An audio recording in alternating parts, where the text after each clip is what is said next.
Hello and welcome to Mabinda TV. This is home of Compassionate Conservatism, where we advocate for a fine balance, a sweet spot between individual creative genius excellence as afforded by capitalism and society excellence as afforded by equality of opportunity. So in essence, we are calling for capitalism with a human first. That is capitalism with a human first. So for now, I'd like to start with that is ideas. And in ideas, I'm asking what is the future of newspapers? Are newspapers going the dinosaurs' way? Are newspapers going to be extinct? And I think you have a shift towards the digital consuming online news, consuming online digital news. And I think you have in that the likes of and I think the surprising thing is that the general newspapers, which used to do well, are not doing so well in online journalism. So you find the likes of that is the Huffington Post. It had to lay off, I think, about 300 of its employees because it was not getting enough revenues. And I think it is not just the revenues are not just good. I think a newspaper such as the New York Times was raking in about maybe $500,000 or even $1 million per page on advertising, but that is not what is getting on online advertising. I think it has online advertising from Google. So you have the likes of New York Times doing going to subscription way. So is it going to be advertising? Is it going to be a subscription? And I think in subscription, it is surprising that the niche newspapers, such as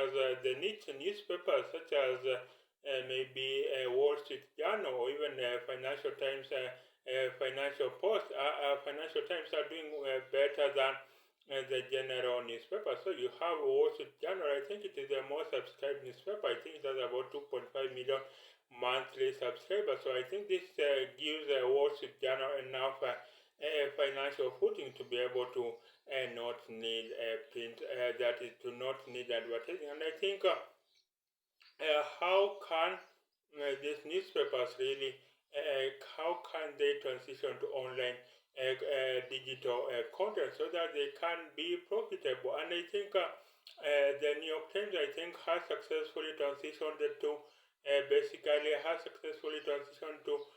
consuming digital content. And I think what they have to do, they have to also provide us with content that we cannot get in normal newspapers. So you have the New York Times adding crossword, adding cooking recipes to its, and I think the favorite spelling bee. So that is the addition of New York Times. I think especially the cooking recipes, adding more to attract readers towards the New York Times. So they are, and it is not just a news consumption. Basically, it is adding a lot of niche content, and I think that it should be the way for newspapers. And I think the former CEO of the Nation Media Group, that is Linus Gitahi, said that the future of newspapers is in offering insights. Basically, we are consuming tons of data. We are choking under tons of data, and basically, the winners in this digital race of online news, online content, will be those that offer insights. How can we make sense of the data? How can we make sense of the data? This is the online consumption that we can look forward to. So basically, that was according to the former CEO of the Nation Media Group, a leading newspaper in East and Central Africa, saying that the future of newspapers is in offering insights. So maybe they need to increase the number of opinion columnists, maybe increase the number of opinion columns from let's say from, I think weekdays is about 2, increase that to 8. Why not have opinion column on page 1? Just as you have the headline on page 1, then you have an opinion column at the foot of the newspaper. And I think this could go a long way in offering insights so that you stand out of the crowd. Otherwise, we already consume news from the likes of Facebook, from the likes of Twitter. I think social media now breaks the news. Now the purpose, social media already breaks the news. Now the purpose of now mainstream newspapers is just to confirm the news. So we have social media breaking the news, and then the mainstream newspapers just confirm that news. So they don't need to regurgitate the news which we consumed in yesterday's news or on TV yesterday. So what they need to do is to offer insights. And I think in that case, then they could transition to offering opinion journalism. I think opinion journalism is the future of newspapers, and I think it is going to serve that well because it makes opinion journalism makes sense of the news, makes sense of the data. It goes behind the headlines. Opinion journalism goes behind the headlines. It goes behind the data, the noise to bring us what really matters, the true issues of the day. And I think if we did that, then I think if we did that, then there would be more. There will be more people subscribing to newspapers because now they will not just be regurgitating yesterday's news, they will not be repeating yesterday's news. It will be really they will be really offering news that was not basically news that was not being offered yesterday. And I think so. I think, or maybe they could choose a hybrid model, offer some content for free, and then have premium content insights of being having a firewall, having a paywall in having a paywall in basically the insights of a newspaper. So maybe they call general news that broke yesterday, maybe politics, maybe politics, maybe a fire outbreak. They could offer that as free news, and I think it is just like a child. When you want to give a medicine to a child, what do? You take that medicine, then you crush it, and then you add some sugar to that medicine, so that when the child takes, they get the sweetness of that sugar, but also the bitterness of that medicine. So I think this is the same way I think we should be consuming online content. This should be the same news we should be consuming online content. I think we should be consuming, they should be making stuff that is generally known, news that was in the TV yesterday, maybe make it free, and then what they will be charging for is the insights, maybe having the opinion columnists have and give their insights on the news of what happened, what is the way forward, what is the data, making sense of the data, and I think that is how we are going to. I think that is the way we are going to make sense of this data, and I think if we do that, then newspapers are going to go transition online so that we can have newspapers that make money. You have the likes of Rupert Murdoch, of course, he owns the best television channel in America, the most covered, the most respected television channel in America, that is Fox News. Of course, you have Rupert Murdoch. He separated the print business from the broadcast business because TV has never been free, but for a long time, newspaper was free. Online TV has never been free. You pay for cable, and the TV channel gets its share of a subscription from what you pay, the monthly fees that you pay for cable to access the cable news. But I think newspapers, I think, did not go that way.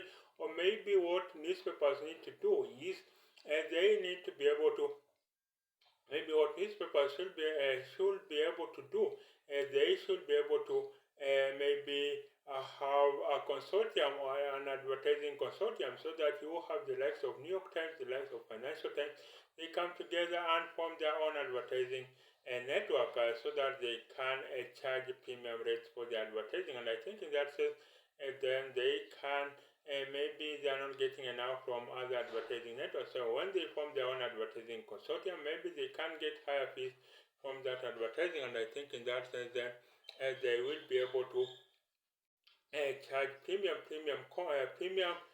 rates for the advertising that is in for the advertising that is in the content. And I think in this way, the newspapers will be able to maybe make more money. So what do you think is the future of newspapers? Do you think newspapers will go the dinosaurs way, or should they transition to online journalism, or maybe they have been taken over by citizen journalism, where basically the citizen breaks the news, and then basically you have the citizen breaking the news, and then basically you have basically the mainstream newspapers just confirming that news. So that is the idea for now. the idea comes for now where I'm looking at basically the future of newspapers. What do you think is the future of newspapers? Then from there, I will move over to Remaking America. And Remaking America, I'm asking what is the future of conservative punditry? In Remaking America, I'm asking what is the future of conservative punditry. So in conservative punditry, you have basically folks like Tucker Carlson. Of course, he was at the Fox News. Of course, he was laid off. He was let go of his show. It was the highest rated show, I think, in America. That is a news apart from late night shows. So you had Tucker Carlson being relieved of his show. Being relieved of his show basically at Fox News. So what is the future of conservative punditry? Will they still be relying on Donald Trump? It is a chicken and egg issue of what drives the other. Is it Donald Trump that drives the ratings of conservative punditry, or is it conservative punditry that drives on Donald Trump? Of course, I think Donald Trump consumes most of his news. I think Donald Trump consumes most of his news from TV. He does not read a lot of books. I think Donald Trump does not read a lot of books. He consumes most of his content from. He consumes most of his content from, I think, from TV. And so, what is the future of conservative punditry? Is it going to follow Donald Trump? And I think this is in line with the breakup of the Republican Party, because now the Republican Party has had an inflation. Donald Trump basically came over and he made the Republican Party, and I think no other individual other than Ronald Reagan has had a footprint on the Republican Party other than Donald Trump. So Donald Trump is the modern prophet of the Republican Party. I think he has given the Republican Party to the far right. And of course, I think about 40% of Republicans are die-hard Trump supporters. Of course, you have another 20 or 25% that are right there in the middle. They have accepted Donald Trump. Yes, they have accepted Donald Trump. They are what you would call hybrid Republicans. They have accepted Donald Trump, but they want him to trim his rough edges. They want him to trim his rough edges.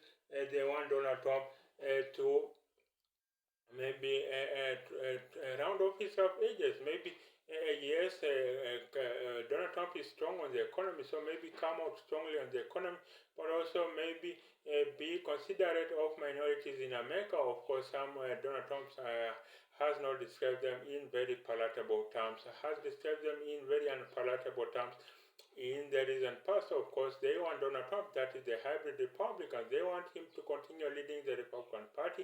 They believe he is the future of the Republican Party, but they want him to round off his rough edges. They want him to mute his low vibrational energy. So that is Donald Trump, basically, and I think conservative punditry follows along that. So you have the likes of Tucker Carlson being to the far right, following Donald Trump, and then of course you have other conservative pundits maybe criticizing Donald Trump when they deem it right, criticizing him. Sometimes they say, no, Donald Trump, here you did not go very well, here you did not follow that path, of course, and then they make the Republican Party. And of course you have conservative pundits who have said they have not accepted Donald Trump at all. Of course, they want the good old republicanism. So these are the minority. These are the guys that Trump ran over, and I think Donald Trump ran over these guys. So basically, they have said, no, Donald Trump, you cannot take over the Republican Party. The Republican Party is here to stay, and I think that is the conservative punditry that maybe is critical of Donald Trump. So what do you think is the future of conservative punditry? That is, what do you think is the future of conservative punditry? So that's it for now. And then in very briefly, in Africa Perspectives, I'm asking, in Africa Perspectives, how do you think African unity can be achieved? How do you think African unity can be achieved? So the African countries, they are artificial creation, and I think the outside world knows Africa as one. I think the outside world knows Africa as one. So they think Africa is one, but they don't know Africa is 54 countries. So these are artificial borders. So Africa did not culturally evolve. So maybe as you will have maybe Germany or Britain or Japan or China. So Africa countries did not ethno-culturally evolve, so there were artificial borders drawn up in Berlin in 1884, and so they did not ethno-culturally evolve to be a homogeneous countries and homogeneous nations. And I think in this sense, then we can make sense that African countries indeed they need to be able to African countries they need to be able to maybe come together on important issues. It is very hard for them to unite at the moment because I think that could have happened at independence, maybe in the 1960s. But right now it's very hard because African presidents consider these countries as their personal freedom. So I think it's very hard. They are going to find it very hard to unite, but I think they can ethno-culturally evolve. They can have a shared prosperity. Maybe start with an economic union like the European Union, where they can make it easy for Africans to move in and around the continent for goods and services, for people and goods and services to move in and around the continent. And I think you have Africa's richest man, Aliko Dangote, says that he needs 37 visas to travel around Africa. So that complicates his investment strategy, and I think Aliko Dangote has, diversified his investment portfolio. So he has opened an office in New York in order to diversify his investment opinion. So basically, what do you think African unity? Do you think Africa should unite so that they can be a single entity? If they unite, there will be a market of 1 billion people, a continent of 1 billion people, so they will have enough market. Investors will not be flocking to China or India, they will be coming to Africa. And the likes of Nike, which set up, or even Apple, which set up low-cost factories, they will find an abundant labor in Africa, cheap labor, highly trained and cheap labor, that they will be able to find labor here in Africa, and so Africans will be able to get good jobs, and they will be able to get investments, and in that case then Africans will be able to, will be able to position themselves for the next frontier. Everyone says Africa is the next frontier, but how do we achieve that? Everyone says Africa is the next frontier, but how does that happen? And I think that is the question that we need to be asking. That is Africa being the next frontier. That is Africa being the next frontier. Then in heart and soul, I'm looking at prosperity gospel. Why do you think this prosperity gospel is so rampant? And prosperity gospel is about money, is about success, and success here is measured in terms of money. Why do you think every pastor is preaching about prosperity gospel? That is success here and now, success here on earth, rather than waiting to go to heaven. Why not preach the sanctity of the soul, the redemption of the spirit, the sanctity of the soul, and other fasting, praying, which makes for a good Christian? I think your pastor preaches those kind of things, the redemption of the spirit, the sanctity of the soul. They will get just maybe 30 followers. But if they preach the gospel of prosperity, that is, you will get saved, you will get a good job, you will get a good marriage, you will get a good house, you will get a good car, you will get very prosperous indeed here on earth. Of course, if they preach this kind of gospel, then I think they will get very many followers, thousands of followers. I think you have pastors that have jets. You have pastors that have $1 million houses.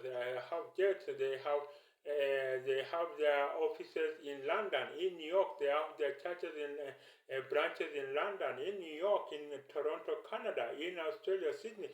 So you have a lot of pastors that have these personal jets, so they are saying this is God blessing them. The gospel of money, of course, it's something the pastors defend. They say Christians should not be suffering, we should not be afraid for Christians to be prosperous. But I think you had Jesus Christ saying it will be very hard for a rich man to enter heaven, just as it is hard for a needle to go through the eye of a camel. It will be very hard for a Christian to enter heaven because, for a rich man to enter heaven because they trust their riches. And I think Jesus told one rich man to go and sell his possessions, but then he was very discouraged. He went away home.